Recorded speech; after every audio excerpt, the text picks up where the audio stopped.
Paco, qué bien que hayas venido. Hola Julia, muy buenas tardes. Muy buenas tardes. Me vas a contar un poco de tu experiencia vital, que es muy interesante, Paco. Sí, bueno, como la de cualquier persona, muchas vivencias. Muchas vivencias. Pero la tuya empieza, tú eres químico. Sí, sí, sí. Y de el gnosticismo, o no sé, Sí. llegas a un mundo muy espiritual. Sí, sí, yo empecé por el mundo de la química y he terminado como terapeuta holístico. Sí, sí, sí, un cambio muy grande, sí. Sí, pero la vida nos lleva donde quiere. Sí, sí, sí. De una persona como muy cuadriculada, muy así en el mundo científico, muy metido ahí, ¿no? Bueno, al final se desmontaron todos los esquemas mentales y bueno, pues he terminado como terapeuta. Fíjate los cambios de la vida. De la vida. Me comentó otro tertuliano hace poco que podemos tener, o frecuentemente tenemos un cambio a la mitad de nuestra vida aproximadamente, a consecuencia de que él había estudiado que en los primeros años se regían por nuestros signos de nacimiento, y a partir de la mitad de la vida era el ascendente el que influía en nuestro comportamiento. Y entonces cambia, y cambia radicalmente, porque además como tenemos dos yo que convivimos juntos, ¿no? Que eso está científicamente comprobado, yo cuando lo escuché lo relacioné. Pero bueno, cuéntame. Sí, sí. Yo pues mira, he trabajado en una empresa química, muy bien, ¿no? Durante muchos años ahí, y tuve un problema, una enfermedad de mi hijo, que esto me empezó a abrir y a buscar otras cosas, ¿no? Una enfermedad grave, distrofia Duchenne. Y claro, dicen, bueno, no tiene curación, entonces empiezas a buscar, ¿no?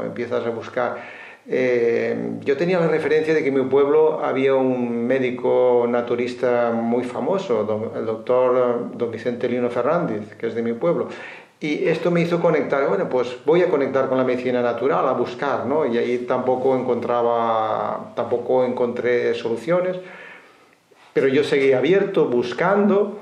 Después me cayó un libro de la doctora Kuzmin, fue la que organizó la Fundación Kuzmin, es una doctora suiza, que, digamos, ella un poco en el libro hablaba de un niño como el mío, cogiéndolo con 2 añitos, el mío en aquella época ya tenía 10 cuando yo me enteré de esto, y que se había curado.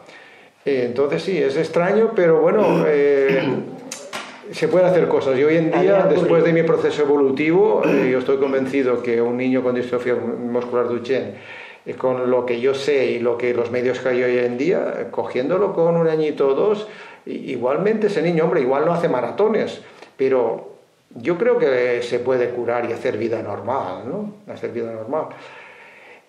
Bueno, pues ahí empecé yo con el tema de la medicina, y después llegó un momento también que empecé, digamos, a ver los aspectos psicológicos, los aspectos emocionales de la enfermedad, ¿no? Y empecé a buscar por ahí. Tuve la suerte de conocer a buenos maestros, empecé a hacer muchos talleres, conocí el mundo del chamanismo también, a hacer temazcales, y bueno, todo esto me empezó a entrar en una dinámica para mí, es que yo si me hubiera hablado unos años antes de todo esto, yo no me lo hubiera imaginado, ¿no? Y bueno, encima además yo teniendo un trabajo muy, muy cómodo, muy bonito, que llegara un día y dijera, mira, me lo dejo, y es como aquel que te tiras al vacío, y me metí en el mundo de la medicina natural, y bueno, pues ahí todavía estoy, ya estoy, digamos, medio jubilado, pero todavía sigo haciendo cosas. Ahora estoy escribiendo un libro para transmitir todas las experiencias que he acumulado a lo largo de estos últimos 30 años. Y bueno, pues ahí estoy en todo ese proceso en el cual estamos todos. Estamos todos ahí. Pero tú tuviste un gran maestro que fue tu hijo. Sí, la verdad es que yo siempre lo digo, mi gran maestro fue mi hijo. Él fue el que me llevó a buscar, y es el que siempre un poco yo, intentando también ayudarlo a él al final me di cuenta que a quien más me ayudaba era a mí mismo, ¿no? A mí mismo, porque yo también tengo mis problemas de salud, mis problemas emocionales, y entonces en la medida que yo intentaba, bueno, pues oye, que él me tuviera la mejor calidad de vida, y él, claro, ha vivido hasta los 11 años, difícilmente, él caminaba, después a partir de ahí una silla de ruedas, después una silla de ruedas eléctrica, pronto, pues claro, les genera una escoliosis muy grande, tuvo que andar con un corsé, claro, meternos ahí es muy duro, un proceso muy duro, ¿no? Pero a mí me ha enseñado muchísimo porque, claro, verlo a él con esa, vamos, en el fondo había su rabia y su ira, pero él ha afrontado la vida con mucha dignidad, con mucho valor, y yo siempre lo tengo, siempre será mi gran referente, yo no sería el mismo. Si mi hijo no tiene esta enfermedad, yo sería otro, no tenía nada que ver. Las vivencias que te ha aportado y las puertas que te ha abierto para el estudio, tanto del conocimiento desde el punto de vista químico que tenemos como psicológico, ¿no? Cómo reaccionamos. Claro, yo primero me metí a conocer, digamos, me empecé a leer libros de medicina primero, empecé a leer libros de medicina, me empecé a conocer cosas, empecé, pues bueno, pues a cuidar los aspectos físicos, pero después vi que, bueno, que aparte de los aspectos físicos estaban los aspectos emocionales, y entonces, bueno, empecé a caminar por ahí sin saber muy bien hacia dónde iba, ¿no? Y bueno, pues poco a poco en ese proceso de años, pues he ido cada vez comprendiendo más a las personas, y bueno, yo pienso que he conseguido ayudar a mi hijo y seguir su tarea, porque yo entiendo que las personas que vienen con este tipo de enfermedades graves tienen una misión importante, ¿no? Nos están transmitiendo algo a los demás, ¿no?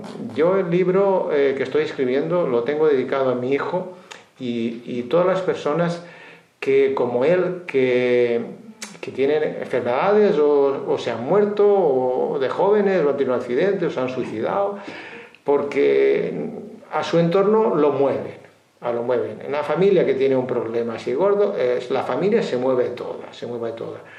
Y la verdad es que si no hay algo, igual podríamos evolucionar desde un aspecto de la alegría, pero parece que esas fuerzas son más potentes, y cuando yo tengo un problema me muevo a buscar. Si no tengo un problema, pues yo estoy viviendo con una rutina y me quedo estancado, ¿no? Más que estancado, que te dejas llevar por la inercia, y aquí la vida tiene su inercia, pero aquí coges mucho tú el rumbo. Exactamente, bueno, sí. Lo coges relativamente, porque todo tiene su porqué, para qué, no llega de una manera así sorpresiva.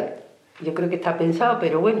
Sí, pero al final te das cuenta que todo tiene un sentido, claro, que todo es muy útil, ¿no? Y yo ahora a veces, pues cuando yo estaba, por ejemplo, yo me he preparado mucho para poder ayudar a mi hijo en el proceso de su muerte, ¿no? Digamos, porque en teoría, bueno, yo me podría morir antes que él, pero había bastantes posibilidades que él se muriera antes que yo, ¿no? Por la enfermedad de él, ¿no? Y entonces yo me tengo que preparar para ayudarlo en estos procesos, ¿no? ¿Te preparas tanto para ayudarlo a vivir más tiempo? O todo el tiempo que sea, Claro, es que claro, cuando tú te preparas para afrontar la muerte, la manera de afrontar la muerte es la manera de saber afrontar la vida, porque queremos, digamos, afrontar la muerte, pero no sabemos afrontar la vida. Es que lo primero que tenemos que saber es afrontar la vida, el proceso de la vida. Esto es fundamental, ¿no? Yo esto lo entendí, y bueno, de hecho, para mí la cosa más gorda que he vivido es la experiencia que yo tuve cuando él me dijo que le dijera la verdad de su enfermedad, porque él estaba estudiando ingeniero informático, había entrado en internet y había visto todo, sus procesos tal como lo estaba viviendo, pues cómo él no podía caminar, cómo llegó a la silla de ruedas, tal. Y en aquel momento él tenía, pues creo que 21 años, y claro, internet terminaba a los 22, y yo dije, bueno, ¿aquí qué pasa? Me voy a morir ya, ¿no? Y cuando él me pidió que le dijera la verdad de esto, de su situación, pues bueno, a mí me cayó el mundo encima, ¿eh? O O sea, fue los momentos más duros de mi vida, ¿no? Entonces yo, bueno, pues en aquel momento yo no estaba preparado. Y le dije, bueno, mira, la semana que viene hablamos, ¿no? La semana que viene hablamos. Entonces, para mí esto es entender la vida. Bueno, ¿qué pasó? Bueno, pues en esa semana yo, pues, leí un par de libros de Elizabeth Kubler-Ross, que ya los había leído antes, contacté con gente que me podían ayudar, gente que había pasado por fallecimientos de hijos, ¿no? Y cuando a la semana siguiente nos reunimos, él en esa semana también dejó sus estudios, ya dijo que ya para qué estudiar, para qué vivir, tal, si se iba a morir, entró en una depresión profunda esa semana, ¿no? Y cuando tuvimos el domingo siguiente aquella reunión, yo le expliqué con pelos y señales todo, pues la verdad es que yo tenía mucho miedo, porque yo tenía miedo a derribarme. Y digo, hostia, macho, ¿cómo le voy a explicar yo todo esto? Y yo la semana anterior me la tiré llorando, vamos, tacitas de estas no te puedes imaginar las que yo llené en esa semana. Pero digamos, yo quería animarlo a él, ¿no? Y claro, y animarme a mí mismo, ¿no? Los dos, ¿no? Entonces, bueno, tuvimos la conversación, yo le expliqué todo. Y a la semana, y el día siguiente, el lunes, él empezó la facultad y siguió su vida, viviendo su vida, salió de esa depresión, porque entendió. Yo me había preparado mucho en los años anteriores para explicarle esto. Yo había ido entendiendo la vida. Entonces, claro, yo le expliqué la vida, lo entendió, y él salió de esa depresión profunda a seguir viviendo. Y él ya no se ha quejado ya en el resto de su vida. Decía, él vivió, pues te estoy hablando, él vivió de entonces 11 años más. O sea, normalmente la gente como él no suelen llegar a tanta edad, suelen fallecer entre 20 y 24 años. Y él vivió casi 32 y no se volvió a quejar. O sea, él el día antes de morirse se quejó de lo que costaba morir. Es su única queja. Estoy un poco emocionado. Es normal que te emociones.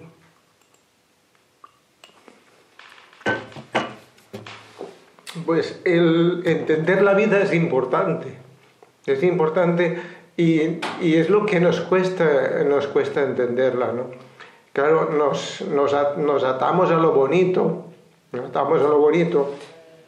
Bueno, y está bien, no digo que no, a mí me encanta disfrutar y de la vida y reírme con los amigos y pasármelo bien, ¿no? Pero la vida tiene las dos cosas, ¿no?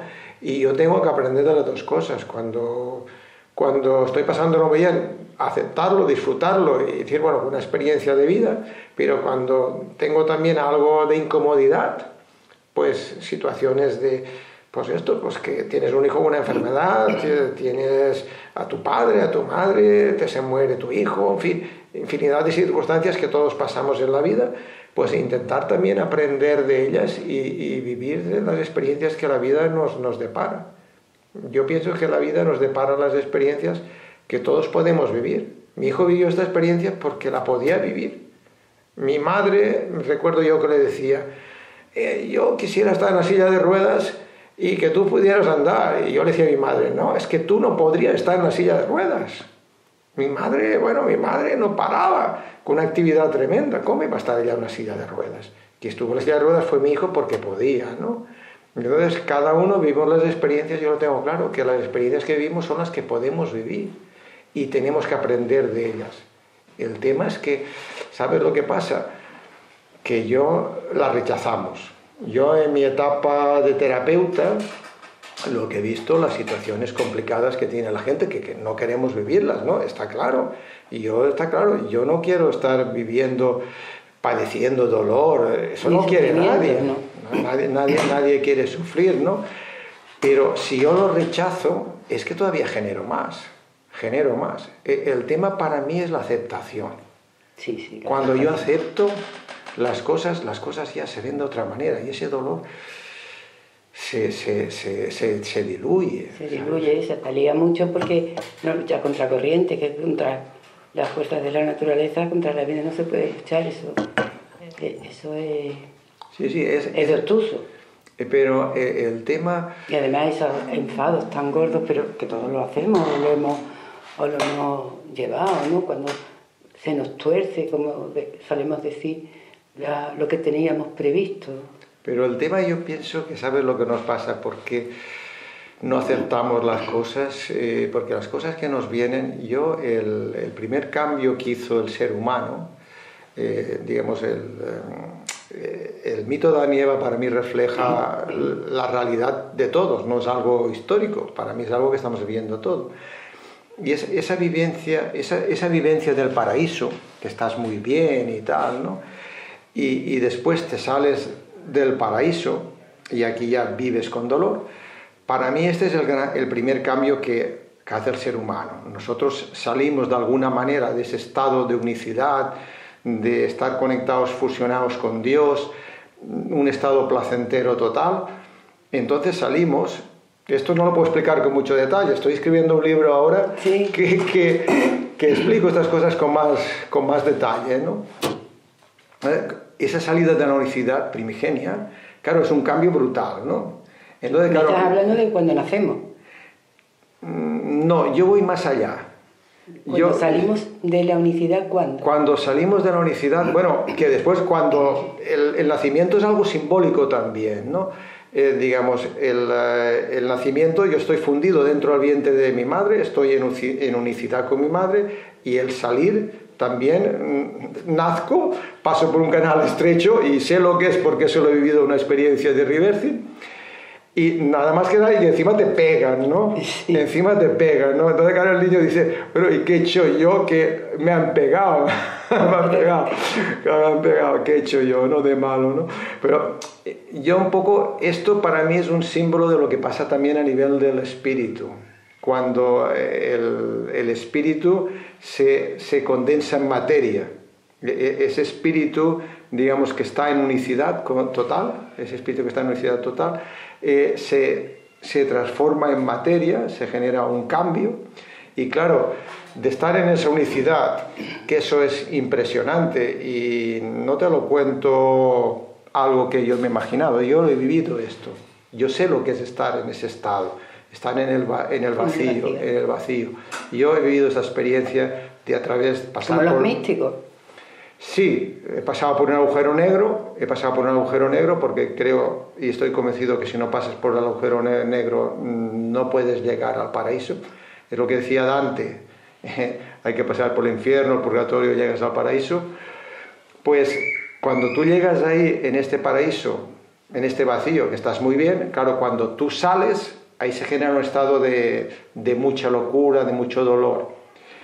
Entonces, claro, ese es el primer cambio que hemos hecho todos. Claro, que es el primer cambio que nos pasa también cuando nacemos, ¿no? De alguna manera. Claro, y nosotros no queremos cambiar. Estoy de alguna manera y aunque estoy mal, no quiero cambiar. Un poco ahí, por eso nos cuesta a las personas humanas Pero cambiar. tú me comentas que para vivir en la otra realidad, la que tenemos en estado de vigilia, pasas previamente por un estado de dolor, de oscuridad, de desasosiego. ¿Así lo has vivido tú? Bueno, cuando... Porque claro, los místicos, bueno, algunos pueden, pero en meditación se puede pasar perfectamente de un estado a otro. Se alcanza.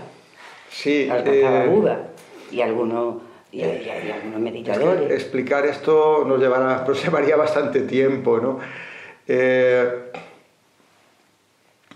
Cuando tú pasas, vamos a ver, es que estamos hablando, nos vamos a entrar, en lo que es para mí yo he vivido lo que es el Big Bang, la creación de la materia. Yo he tenido la suerte, como te comentaba antes, y esta historia, movido por mi hijo, me he llevado a muchas experiencias y he vivido muchas cosas, ¿no? He vivido muchas cosas en estos últimos 30 años, ¿no? Y yo viví una experiencia una vez que entré en un agujero negro, desapareció la materia, o sea, cuando entras en un agujero negro, la materia desaparece. El cuerpo de Paco se desintegró. Esto es terrorífico. Esta experiencia es terrorífica. Cuando tú te ves... Claro, la primera vez que me pasó esto, lógicamente no pude seguir. ¿Te dio miedo? Hombre, terrorífica, ¿no? Sí. Vamos, entonces no pude ir más allá, ¿no? Después ya en experiencias posteriores, pues ya pude seguir el camino, ¿no? Y en una de esas experiencias yo llegué hasta verme en un momento en el vacío, donde no había nada. Era la pura nada, puro vacío, pero ahora, aquí yo en este momento, yo tengo un concepto de la nada, del vacío. Allí no había conceptos, allí había nada, sin conceptos. Y aquello era, vamos, un estado, bueno, no se puede explicar con palabras, era un estado de una plenitud impresionante, ¿no? Además allí no existía ni Paco, ni nadie, ni existía ni Dios, ni nada, era todo una unidad. No había dos, era una unidad, ¿no? No sé qué pasó, eso no lo sé, pero en un momento determinado, aquello era una vibración, sí. ¿vale? Pero era una vibración 1. Pero llega un momento que pasa algo y hace que la vibración, lo que es la vibración, vamos a ver cómo te lo explico. Lo que vibra y la vibración... Se unieron. No, se separaron. Se separaron. Se separaron, ¿no? Había una unidad total, lo que vibraba y la vibración toda era uno, ¿no? Imagínate una persona con Parkinson, vibrando en el Parkinson, pero que la persona del Parkinson y la vibración es lo mismo. Es un poco difícil de entender esto, ¿no? Pero llega un momento que se separa, por un lado, lo que vibra y la vibración.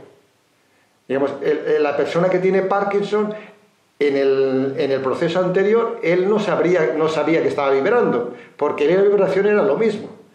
Pero llega un momento que se da un cambio y, digamos, la persona es consciente de que está vibrando. Dice, yo estoy vibrando. Claro, imagínate una persona con Parkinson vibrando a la enésima potencia. Claro, esto genera un estado de locura tremendo, y eso yo lo he vivido. Claro, entonces, ¿qué pasa? Quieres parar la vibración. Pero yo creo que te generará estado de locura porque no le puedes dar una explicación lógica, ¿no? No es que le puedes parar una explicación lógica. Yo te pongo el ejemplo. Imagínate tú con Parkinson vibrando a la enésima potencia. Imagínate, pero vamos, no así, ¿no? A la enésima potencia. Claro, imagínate, tú te vuelves loco. Y claro, tú lo que quieres es parar la vibración. Digamos, la persona con Parkinson, en este caso, quería parar la vibración, sí, porque así se vuelve loco. Entonces, ese momento de parar la vibración, esa idea de parar la vibración, que yo creo que va ligada a no aceptar, porque hay una no aceptación de eso. Yo aquí es un poco complejo. Yo también, no, habla, pero cuéntame. Pero bueno, yo un poco también esto me desborda, no creas tú que... Claro.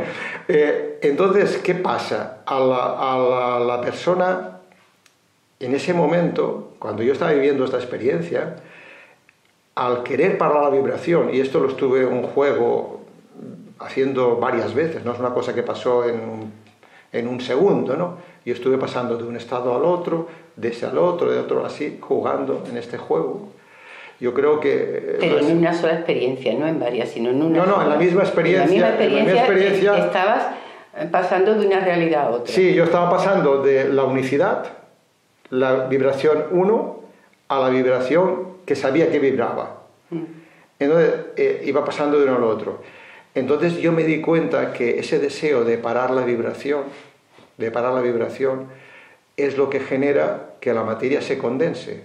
Igual como el vapor se condensa en hielo, pues ese deseo, para mí, eso es lo que los científicos dicen que es el Big Bang. ¿Cómo se genera la materia? Por esa vibración que se va condensando, Y ahí está la materia. Y para mí, aquí hay un proceso. Yo diría que esa vibración doble podría ser el desdoble de lo masculino en lo femenino. La unicidad, digamos, el Adán andrógino, que es uno, que se desdobla y sale el Adán masculino y la Eva femenina, ¿no? y ahí arranca el proceso de la vida, digamos, lo que estábamos hablando antes de estar en ese paraíso, que seríamos uno, allí no hay dos, hay una unicidad total. Y ahí empieza un poco el camino de dolor y sufrimiento, que para mí es porque no hemos aceptado la vibración esa. Hay algo, es lo que tampoco lo tengo muy claro, porque esto ya son cosas... Sí, son experiencias, pero por lo que te estoy captando, pasas de... Nosotros tenemos, según dice la ciencia, los neurocientíficos, que tenemos dos yo, y tenemos un cerebro racional y un cerebro emocional. Un cerebro lógico y otro le podemos llamar espiritual. El cerebro izquierdo a todo le quiere dar una explicación, tenga o no sentido, da igual, pero le busca las vueltas para que tenga una explicación. Y el emocional va tirando del subconsciente y de las emociones. Y además nosotros nos movemos normalmente, casi el 96% de lo que hacemos es por ese cerebro emocional, aunque el otro le quiera dar la explicación lógica. Cómo se unen los dos es lo que todavía se está estudiando. Es curioso. Entonces, a nosotros una función del cerebro emocional son las experiencias espirituales. Y esas experiencias espirituales se alcanzan ese vacío tanto a través de la meditación como a través de sustancias. Los chamanes siempre han tomado sustancias que incluso la copiaron de los animales, porque los animales se utilizan la naturaleza para poder, ellos por ejemplo en los Andes, para subir las llamas, se toman sí, la coca y esas cosas, sí. La ayahuasca, para poder... sí, todo esto, sí. Entonces... Yo esta experiencia la viví en una toma con ayahuasca en el Perú. En el Perú, claro. Sí. Entonces, lo que me estás contando, que son iguales, o sea, vas a ir a la misma situación, a ese mismo vacío que hablaba Buda, tanto de una manera, que también lo puede ser de una manera espontánea. Esto lo explica muy bien el profesor Rubia. Pues... sí, a mí me han pasado muchas experiencias. O a través de la sustancia, pero lo que sí, y sin sustancia también, ¿no? Sí, o sea, de una manera espontánea. Hombre, no es frecuente, pero que puede ser, ¿no? Que, de hecho, y más cuando tú estás muy sensitivo a eso, porque lo que te rodea, estás abierto a esa sí, lo importante, yo digo que es estar abierto y aceptar todo lo que viene, ¿no? Es abrirnos a la vida, ¿no? Abrirnos a entender la vida, a comprender la vida. Porque aquí venimos, no venimos, yo he estudiado químico, después naturopatía, todas esas cosas, pero estos son asuntos colaterales. Yo creo que aquí venimos a conocer lo que somos, ¿no?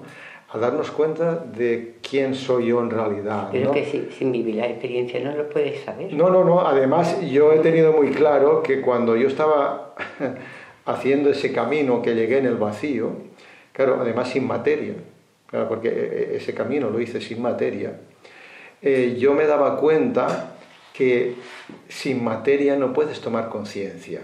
Para tomar conciencia hace falta la materia. Pero que es una ilusión, Paco. No, vamos a ver. Verá que es la ilusión del yo. No. Hombre. No se trata de ilusión.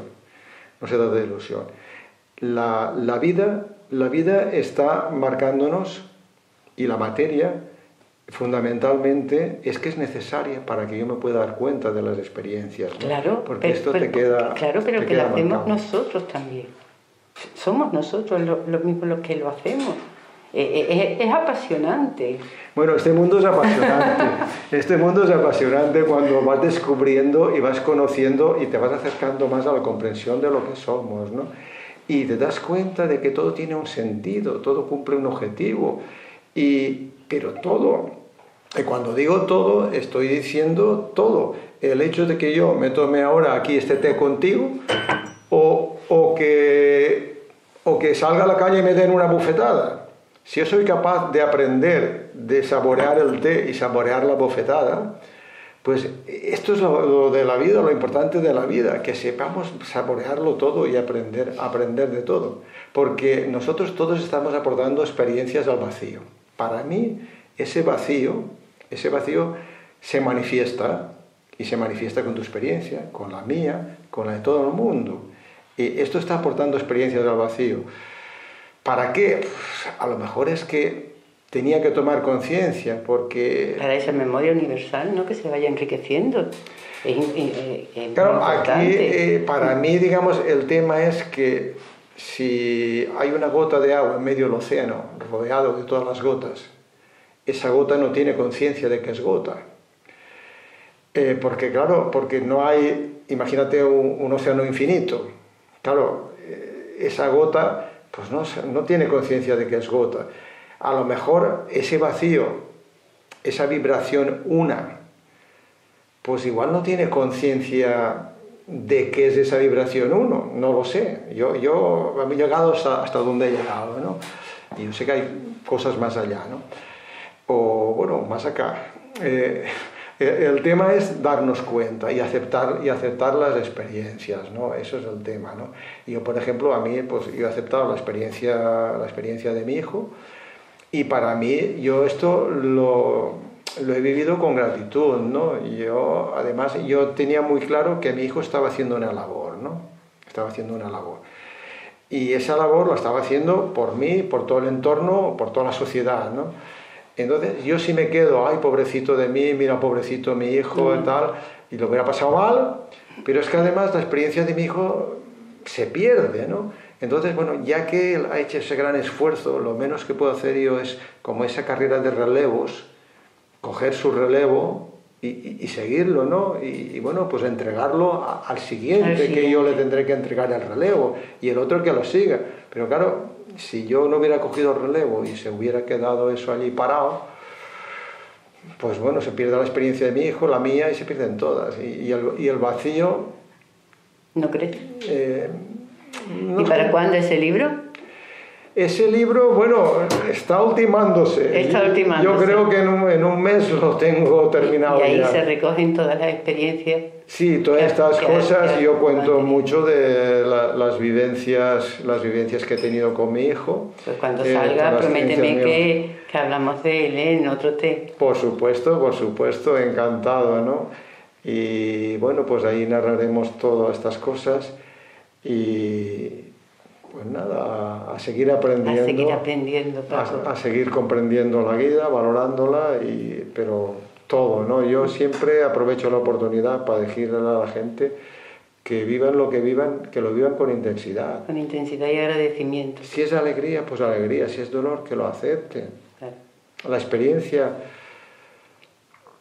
una experiencia muy dolorosa que yo viví, digamos, para mí fue muy importante. Yo estaba separado de mi pareja en aquel momento, lo pasé muy mal. Yo mataba mis circunstancias con mi trabajo y los fines de semana pues con el deporte. A mí me gusta andar en bici, ¿no?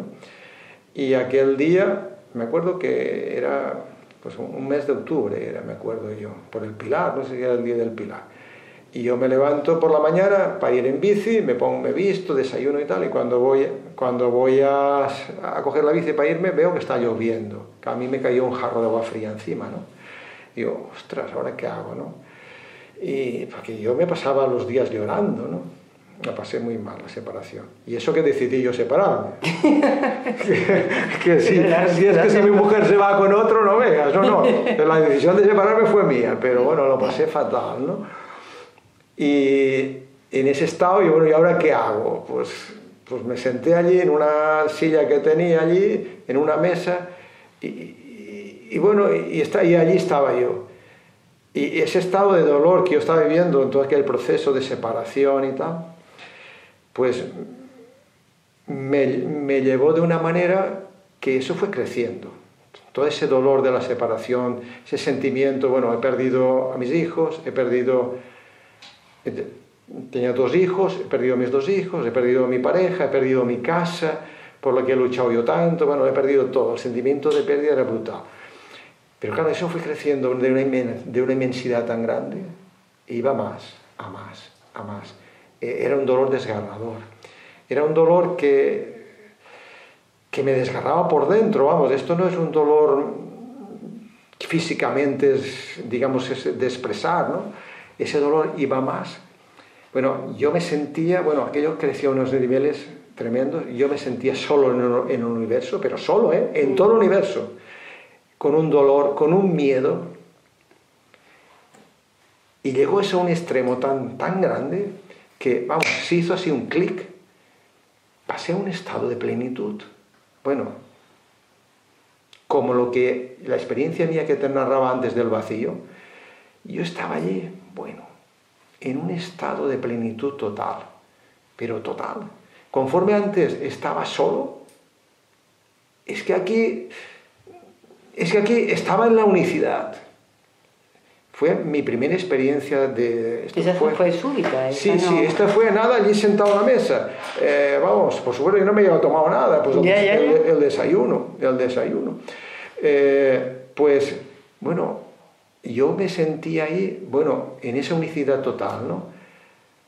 Me costó entender aquello, porque claro, yo hasta ese momento yo no había vivido ninguna experiencia. Esto fue en el año, creo que fue en el año... Sí, justo, yo me separé en el verano del año 99, esto fue en octubre, el día del Pilar del año 99, y hasta entonces no había vivido nada de estas cosas. Y me costó entender lo que yo viví, ¿no? Pero cuando yo comprendí lo que había vivido, pero tú sabes lo que yo comprendí aquí, comprendí, digamos, que lo que decía antes, es que para llegar al paraíso, si no pasamos, como decía Dante, infierno, purgatorio, después viene el paraíso, ¿no? Y la gente no queremos, rechazamos el paraíso. Rechazamos, no, mentira, digo, rechazamos, sí, no he dicho ninguna mentira, rechazamos el paraíso. La gente, sí, rechaza el paraíso por no pasar los casilleros anteriores. Exactamente. Tú sabes, yo doy charlas por ahí y lo explico de la siguiente manera. Imagina, aquí estamos en Sevilla, Camas está aquí al lado, ¿no? Entonces, cuando nosotros, digamos, de alguna manera, el mito de Adán y Eva, nos salimos del paraíso, pues nos hemos salido del paraíso, y digamos que el paraíso es Sevilla, y nos hemos ido a Camas. Camas sería la puerta del paraíso, y después de allí nos hemos ido, por decir algo, a Australia, ¿vale? Pero la vida nos quiere llevar a Sevilla. Sevilla es el paraíso. Y nosotros desde Australia las experiencias nos llevan a Sevilla. Quiere llevarnos aquí. Pero claro, la vida no nos puede llevar directamente al paraíso. ¿Qué hace la vida? La vida, porque claro, cuando hemos salido, ¿qué vivió Adán y Eva? Miedo, culpa, soledad. La vida donde nos lleva a situaciones de miedo, de culpa y soledad. ¿Esto qué es? Esto es, digamos, de una intensidad tremenda, como yo te decía antes, sería Camas, pero normalmente no vivimos tanta intensidad. Nos quedamos a lo mejor en Bormujos, ¿vale? Está un poco más allá de Camas, ¿no? Nos quedamos en Bormujos, que hay miedo, culpa, soledad, y a mí no quiero más, yo esto no lo quiero. Yo no quiero esto, yo no quiero vivir el miedo, la culpa, no lo quiero. Claro, te has quedado en Bormujos, porque para llegar a Sevilla tengo que ir a Camas. Sí, un recorrido que lo tienes que hacer. Sí, pero en Camas todavía hay un poco de más de miedo, de culpa, de soledad, es mayor. Claro, pero como no viva ese miedo más fuerte, en Camas no puedo entrar al paraíso. Claro, como nos quedamos en Bormujos, no llegamos nunca a Camas, pues claro, no llegamos nunca a Sevilla. Y ese es el proceso, para mí este es el proceso de la vida, que tenemos que entender este mecanismo. Yo esto en el libro te lo explico con más detalle, y cuando nosotros entendamos esto, ya no tendremos miedo de quedarnos en Bormujos, nos atreveremos a llegar a Camas, vivir quizá esa soledad, que está viviendo hoy en día la sociedad, hoy en día, esto mucho, porque hay mucho problema, la gente lo está pasando muy mal, ¿no? Yo creo que estamos ya pasando de Bormujos, ¿no? Sí. Yo creo que estamos pasando. Pues yo creo que lo que tenemos que hacer es vivir la vida con aceptación y agradecimiento. Aceptándolo, ya está, y no pasa nada. Y llegaremos a llegaremos a Camas, Camas. y un saltito estaremos en Sevilla. Muchas gracias, Paco, por acompañarme a tomar el té. Pues muchas gracias a ti, Julia. Muchas gracias. Hasta pronto. Gracias.